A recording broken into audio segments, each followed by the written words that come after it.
So the other day I did a huge book unhaul, and that's why I'm back today to sort of balance things a little. I've got another book haul.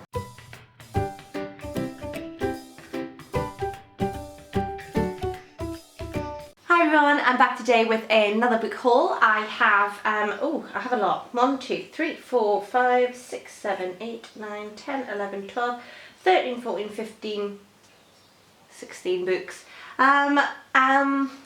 2 of them were sent to me and the rest I bought myself, but some of them are part of a collection again.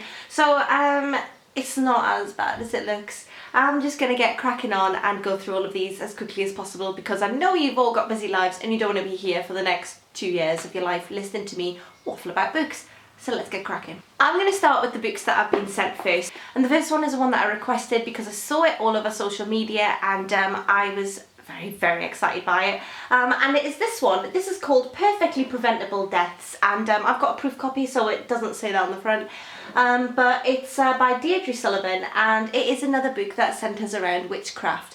And I really love books that have witchcraft as a theme. So it's about 15-year-old twins, Madeline and Caitlin, who moved to a very isolated rural Irish town to begin a new life. And it is described as a place where the earth is littered with small corpses and unspoken truths. But also a place where for the last 60 years, teenage girls have gone missing inexplicably into the mountains.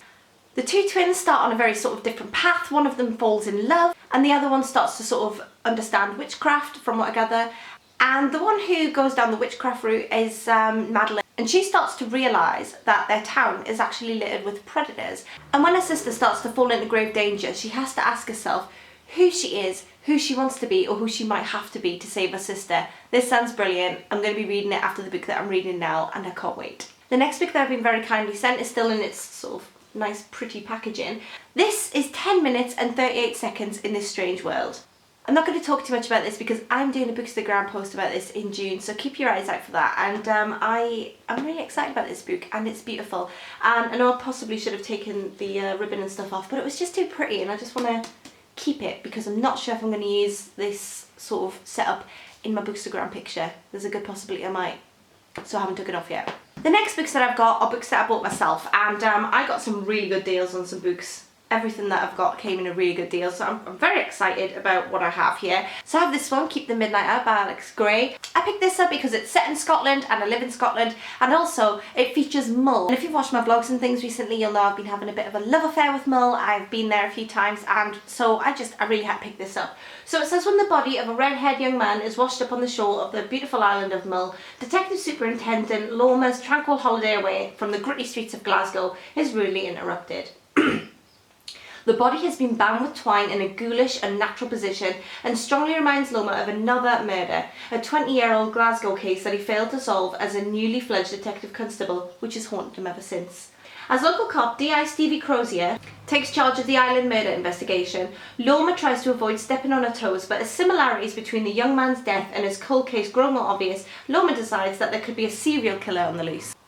This is everything I love. It's got Mull, it's got Scotland, it's got serial killers. Sounds brilliant. While I picked that up, it came in a sort of a double offer with this one, Alex Gray, Only the Dead Can Tell. Again, it's got a very sort of rural setting thing here, and this says, when Dorothy Guilford is found stabbed to death in her home, all signs point to her husband Peter. The forensic psychologist is convinced there's more to the case than meets the eye, but Police Scotland are certain they have their man. Dun dun dun.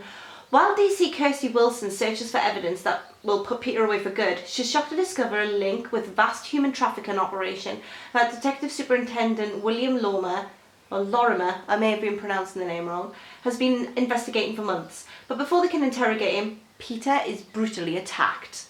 With one person dead and another barely hanging on, the clock is ticking for DC Wilson and DSI Lorimer, and the stakes grow higher when one of their own is kidnapped.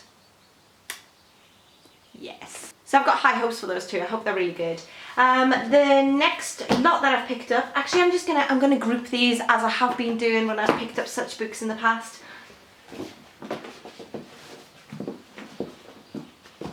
I picked up another collection of Goosebumps books.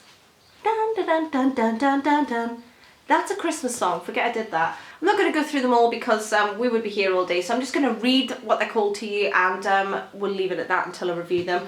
So this is, they're all Horrorland ones, and this is My Friend Calls Me Monster. They're all R.L. Stein, obviously. Who Is Your Mummy? Dr. Maniac versus Robbie Schwartz. The Scream of the Haunted Mask. Monster Blood for Breakfast. Creep from the Deep. Welcome to Camp Slither. Revenge of the Living Dummy. And Help, We Have Strange Powers. So I have all of those, and I'm reading a lot of Goosebumps books at the moment with my daughter, and so I can imagine I'll get round to some of these fairly quickly, and I'm really looking forward to reading them because it has been a trip down memory lane, all these Goosebumps books. Back to the adult fiction now. I picked up this one as well. Again, another one that I bought on a whim. But this one is Down to the Woods by MJ Arledge. This sounds really exciting, and you'll see why I picked it up. So Tom is camping in the woods in New Forest with his girlfriend, and by all accounts, I think his girlfriend is murdered, and he is stalked through the woods by some sinister creature. Then the body of Tom turns up, and we have a detective that needs to take on the case, and as she's sort of looking into it, another person goes missing, and it looks like there's a serial killer stalking through the woods. This sounds perfect. It sounds like sort of the type of story that you find on the creepypasta threads, and I can't wait to read it. I love a good thriller. This sounds exciting. I can't wait to read it.